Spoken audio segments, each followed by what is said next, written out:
नमस्कार, मी आशा. आपण पाहत आहात डिस्कव्हरी न्यूज. डिस्कव्हरी न्यूजच्या बुलेटिनमध्ये आपलं स्वागत आहे. पाहूया शहरातील काही ठळक घडामोडी. डोंबिवलीतील औद्योगिक क्षेत्रात झालेल्या स्फोटाची शासनाने त्वरित दखल घेऊन या संदर्भात प्रधान सचिव उद्योग यांच्या अधिपत्याखाली दिनांक 27 मे रोजी बैठक घेण्यात आली. सदर बैठकीत झालेल्या चर्चेच्या अनुषंगाने डोंबिवली औद्योगिक क्षेत्रातील रासायनिक धोकादायक, अतिधोकादायक कंपन्यांचे स्थलांतराबाबत शासनाने कृती आराखडा समिती दिनांक 28 मे रोजीच्या शासन निर्णयान्वये स्थापन करून समितीमध्ये शासनाकडे वरिष्ठ अधिकाऱ्यांची नियुक्ती करण्यात आली. महाराष्ट्र औद्योगिक विकास महामंडळ डोंबिवलीतील औद्योगिक परिसरातील कंपन्यांचे सर्वेक्षण सुरू असून शासनाने दिलेल्या प्रश्नावलीनुसार माहिती एकत्र करण्यात येत असून सदरहून माहितीचे अनुषंगाने शासनाकडून आदेश प्राप्त होतात त्यानुसार पुढील कार्यवाही करण्यात येईल. शासन स्तरावर उपरोक्त उपाययोजना सुरू असतानाच आज सकाळी पुन्हा डोंबिवली औद्योगिक क्षेत्रातील मालदे या कंपनीस शॉर्ट सर्किटमुळे आग लागली व 3 आग शेजारी असलेल्या इडो अमेन या कंपनीत पसरली असून या आगीमुळे कोणतीही व्यक्ती जखमी अथवा जीवितहानी झाला नाही. आगीची वृत्ताची माहिती कळताच महापालिका व MIDC प्राधिकरणाचे आगीवर नियंत्रणासाठी सर्वतोपरी प्रयत्न करून आग विझवण्यास यश मिळाले. डोंबिवली औद्योगिक परिसरातील घटनास्थळाजवळच्या ज्या नागरिकांना श्वसनाचा त्रास असल्याच्या प्राथमिक तक्रारी प्राप्त होताच अशा नागरिकांना आग आटोक्यात येईपर्यंत सुरक्षित स्थळी स्थलांतरित होण्याबाबत सूचना देण्यात आल्या.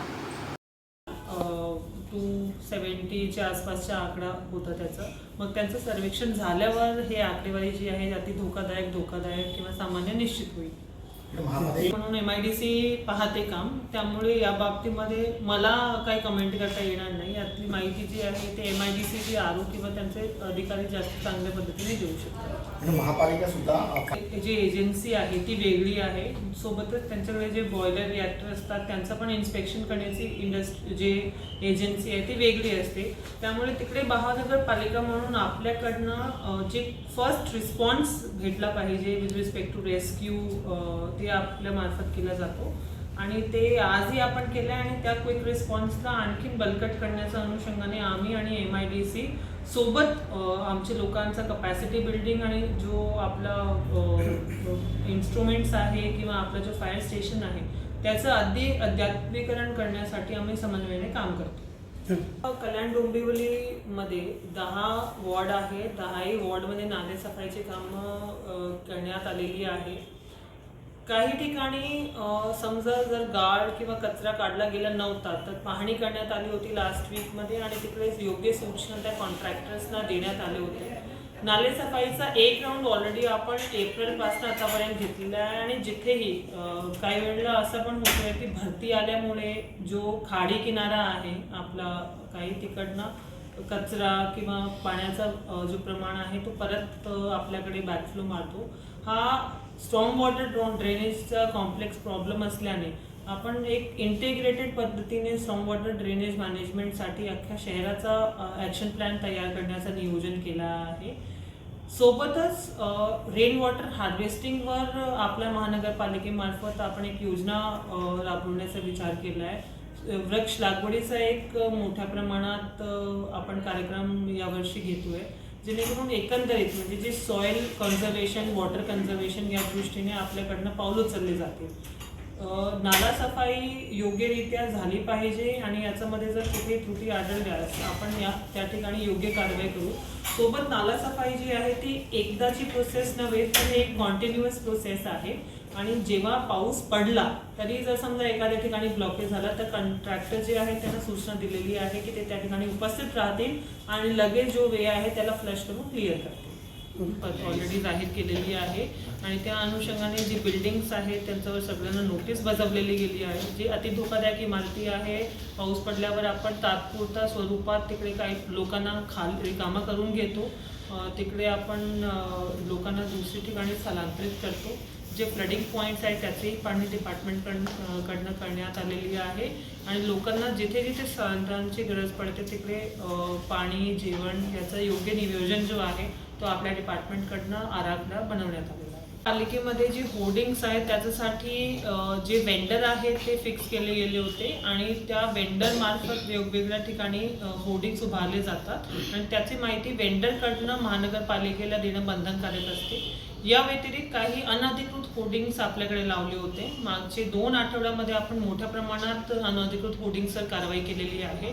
जवळपास 100 होर्डिंग्स आपण काढलेले आहेत. त्यांना सगळ्यांना नोटिसेस दिलेले आहेत आणि त्या ठिकाणी त्यांच्यावर FIR पण करण्याचं नियोजन जे डिपार्टमेंट आहे त्यांनी कन्सर्न अधिकाऱ्यांना दिलेलं आहे. तर या अनुषंगाने अनधिकृत होर्डिंग्सच्या बाबतीमध्ये महानगरपालिका एकदम स्ट्रिक्ट आहे आणि कारवाई करणार आहे. सोबतच जे वेंडर आहे त्यांच्याकडनं पण वेळोवेळी माहिती घेऊन आपला जो उत्पन्न आहे तो कुठेही बुडला जाणार नाही याची दक्षता ॲज अ डिपार्टमेंट म्हणून आपण घेतो. त्यांचे ऑर्डर्स आपण काढले गेले आहेत. त्यांचं मीटिंग्स आतापर्यंत आम्ही 4दा घेतलेले आहे. सोबतच माननीय मुख्यमंत्री महोदयांनी पण डिझास्टर मॅनेजमेंटच्या दृष्टीने एक मीटिंग घेतली. माननीय पालकमंत्री महोदयांनी सुद्धा डिझास्टर मॅनेजमेंटच्या अनुषंगाने मीटिंग्स घेतली आणि ओव्हरऑल आज महानगरपालिका म्हणून आपण जे सगळे स्टेप्स घेतले पाहिजे डिझास्टर मॅनेजमेंटच्या दृष्टीने ते घेतलेले आहे. ज्याच्यामध्ये प्रधान सचिव माननीय उद्योग यांच्या अध्यक्षतेखाली ती समिती आहे. मेजर मॅन्डेट या समितीच्या हे आहे की रेझिडेन्शियल आणि इंडस्ट्रियल मिक्स झाल्यामुळे जे स्फोट होतात किंवा फायरचे इन्सिडेंट घडतात त्यामुळे रहिवासी जे नागरिक आहेत त्यांना त्रास सहन करावा लागतो. त्यामुळे तिकडे काही ऑल्टरनेट अर्बन प्लॅनिंग झालं पाहिजे आणि ते सिटीच्या दृष्टीने झालं पाहिजे. त्यामुळे ते जे इंडस्ट्रीज आहेत त्यांचा वेगवेगळ्या जे धोकादायक आणि अतिधोकादायक कॅटेगरीज आहेत त्यांना रेझिडेन्शियल एरियामधनं स्थलांतरण करायला पाहिजे. तर या अनुषंगाने या समितीचे 3 मीटिंग्स आत्तापर्यंत झालेले आहेत आणि 20 तारखेपर्यंत सर्वेक्षण समितीमार्फत जो रिपोर्ट सादर केला जाईल त्या अनुषंगाने ही कृती आराखडा जो आहे ते बनवला जाईल आणि त्याची अंमलबजावणी करून हे जे इंडस्ट्रीज आहेत त्यांचं स्थलांतरणाबाबत कारवाई केली जाईल. कंपन्यांमध्ये काय त्रुटीचा वापर झाल्यामुळे अनधिकृतपणे काही ठिकाणी आपल्याकडे असं घटना समोर आले होते की तिकडे आग लागली. तर त्या ठिकाणी आपण जे माणसं आहेत ओव्हरऑल डेप्यूट करून जे सिलेंडर वापरणारे एजन्सीज आहेत त्यांच्याकडनं आपण त्यांचे पेपर्स तपासून घेतोय की त्यांनी लिगली इलिगलरित्या कसा सिलेंडर घेतला आहे आणि त्या अनुषंगाने त्यांना जे सिलेंडर देणारे एजन्सीज आहेत त्यांच्यावर सुद्धा कारवाई करण्याचं एक नियोजन केलं आहे. सोबतच ज्या ठिकाणी आपल्याला सिलेंडर भेटत आहेत आपल्या जो पथक आहे त्यांच्या मार्फत त्या कन्सर्न वेंडरवर सुद्धा आपण कारवाई केली जाते आणि याच्यामध्ये एकदम स्ट्रिक्ट ॲक्शन आपण सर्व सहाय्यक आयुक्तांना याच्यावर घेण्यासाठी सांगितलेलं आहे. The bureau report discovery TV news. तर या होत्या डिस्कवरी TV न्यूज. तुम्हाला आमच्याशी संपर्क साधायचा असल्यास स्क्रीनवर दिलेल्या क्रमांकाशी संपर्क साधू शकतात 9388420420. तर वेळ झाली निरोप घेण्याची. उद्या पुन्हा भेटूया याच वेळेस. तोपर्यंत धन्यवाद.